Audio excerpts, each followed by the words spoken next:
So now we're going to talk about click-through rate. And to actually see click-through rate on your YouTube analytics, you have to go to the new YouTube Studio Beta. And you can do this by going to your analytics, and then you'll see this button right up here that says YouTube Studio Beta. You can just click that. And then you can actually go on certain videos. And as you can see, it also shows audience retention right here. Within the new YouTube Studio Beta, shows the real-time activity, how many views that video is getting. And as you can see in the new YouTube Studio Beta, I actually really like this layout right here. This video has a really good audience retention, 71%. As I was saying, this is a different video. As you can see, I've improved from that last video that got 10 million views, and I've been able to keep people's attention much better. As you can see, they watch all the way through. There's no real drops in the audience retention, and people watch all the way through generally pretty good. And as you can see, these are the real-time views. Last 48 hours, 17,000 views. And I really like the new YouTube Studio Beta too, because you can actually see like the first couple hours, like how much watch time and how many views the video got within the first couple hours, and how many it's been getting since then. And you can also see revenue too, but revenue just shows per day. So as I was saying, to actually see the click-through rate, we want to click this Reach Viewers button right here, and then we can scroll down. And as you can see right here, I really like this upside down pyramid that they have right here, because it shows the amount of impressions on your video. So it shows how many people have seen like the thumbnail and the title for your video when they're going through YouTube.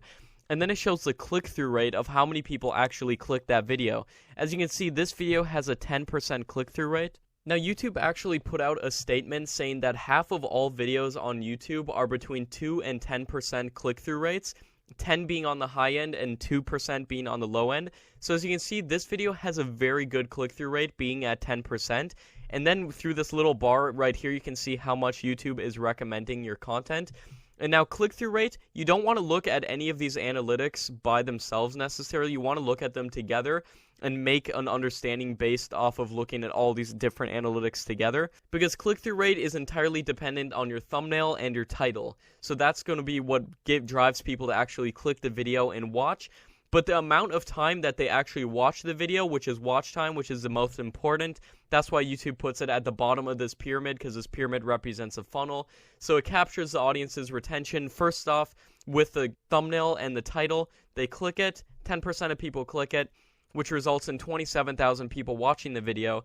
And then based off of your average view duration and the audience retention, as we were talking about in the last lesson, most people watch about 72% of that video, which results in that 90,000 minutes of watch time. So you want to look at all these analytics together, and I really like this new data point that YouTube allows in the new YouTube Studio Beta, showing the impressions and how they led to watch time. So really look at all of these analytics together and find out which the points you're strong on, because you might be strong on click-through rate, but YouTube still isn't going to recommend your video if you don't have like a really good average view duration and you're not getting a lot of watch time, which is again why those longer videos do so good. And I found that like compilation videos and whatnot do very good too if you're switching like the clip like every 30 seconds, because that keeps people's attention. That, let's say they watch for 30 seconds, and if you just kept showing the same clip all the way through, they might get bored. So if you just switch the clip at 30 seconds, or you're making one of those technology compilation videos that I was talking about, you switch the clip like every minute in a 10-minute video, that's going to keep people's attention all the way through. And then you couple that with a really good thumbnail, which is going to increase your click-through rate, have a really good title, then you're going to start getting recommended by YouTube throughout like suggested videos and everything, in browse features and YouTube search, and you're going to really start blowing up on YouTube. So that is my best recommendations of how to look at your analytics and start getting views by optimizing what you're strong on and getting rid of what you're weak on. So you want to upload as many videos as possible, guys. Don't be scared to upload videos and be scared like, oh, I don't know if it's going to get as much watch time as I'd like. You want to upload as many videos as possible, because this is going to provide as many data points as possible, because then you can see like which videos did good, which videos did bad. I want to cut out videos like this. I want to double down on videos like this.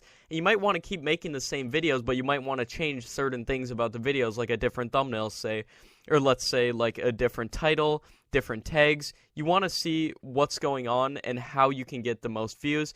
So these are my best recommendations on how to look at your analytics and get the most views.